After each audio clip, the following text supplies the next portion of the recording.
بسم الله الرحمن الرحيم. السلام عليكم ورحمة الله وبركاته. رب اشرح لي صدري ويسر لي أمري واحلل عقدة من لساني يفقه قولي. اللهم علمنا ما جهلنا وانفعنا بما علمتنا، إنك بكل جميل كفيل وأنت حسبنا ونعم الوكيل. أهلا بكم في درس جديد من دروس قناة بروجرامز كافيه على اليوتيوب. إن شاء الله درسنا النهاردة هو من ضمن قائمة جميع ملحقات المونتاج وكل ما يخص المونتاج، وزي ما احنا شايفين في عنوان الفيديو حزمة الخلل الصوتية أو المؤثرات الخاصة بمؤثر الجليتش زي ما الناس بتعرفه. طبعا الحزمة دي هي حزمة كاملة إن شاء الله، وتقريبا ما فيش حد هيقدر إن هو يستغنى عنها، لأن أي حد بيشتغل في المونتاج بيحتاج إن هو يكون عنده أكتر من ملف صوتي للمؤثرات الصوتية عشان يقدر يعمل عملية التركيب في المؤثرات الصوتية. يعني يحط مؤثرين فوق بعض، يخلي واحد مثلا بنسبة عالية شوية والتاني يخليه منخفض أقل منه بشوية على حسب المشهد اللي هو بيعمله والتصميم اللي هو بينفذه في الفيديو. على أي حال طبعا الحزمة الكاملة بتاعت النهاردة هتلاقي الرابط بتاعها موجود تحت الفيديو، اللي هو دايما بيكون رابط الموضوع ودايما بيكون في آخر وصف الفيديو.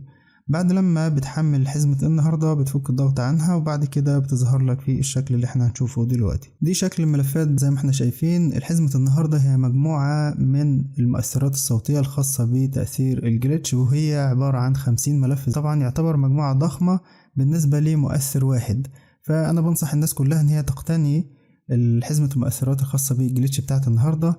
وطبعا هي حجمها مش كبير، أقل من 10 ميجا بايت، وتقدر طبعا تستخدم المؤثرات ديت على اي برنامج من برامج المونتاج. والاسئله المتكرره اللي دايما بتجيني بتقولي نقدر نستخدمها على البرنامج الفلاني او البرنامج العلاني.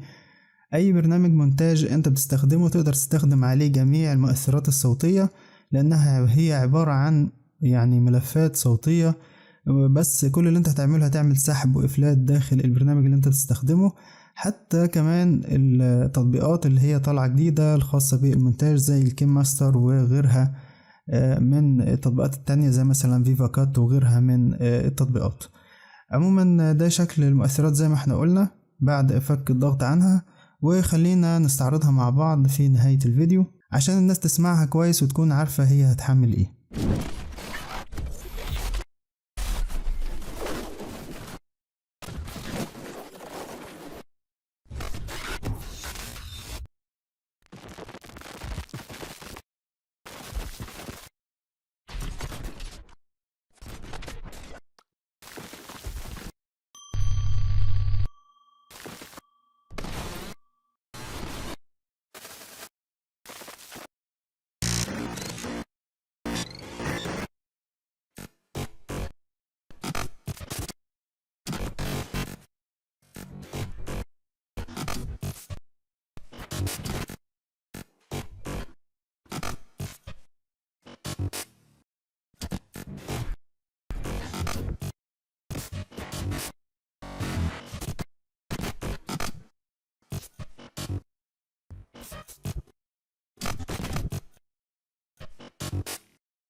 وبكده يكون احنا استعرضنا مع بعض وسمعنا جميع المؤثرات الصوتية الخاصة بحزمة النهاردة اللي هي حزمة الجليتش. ده كان درسنا النهاردة، وان شاء الله الناس تكون استفادت منه. ما تنساش لو اول مرة بتشوفنا على قناة بروجرامز كافيه على اليوتيوب تضغط على علامة سبسكرايب عشان يوصلك جديد الشروحات والبرامج، وكمان اضغط على علامة الشير عشان الجميع يستفيد من الفيديو. هذا والله اعلم، جزاكم الله خيرا والسلام عليكم ورحمة الله وبركاته. ما تنساش تعمل لايك للفيديو وكمان تشترك معنا في القناة عشان يوصلك الجديد إن شاء الله تعالى.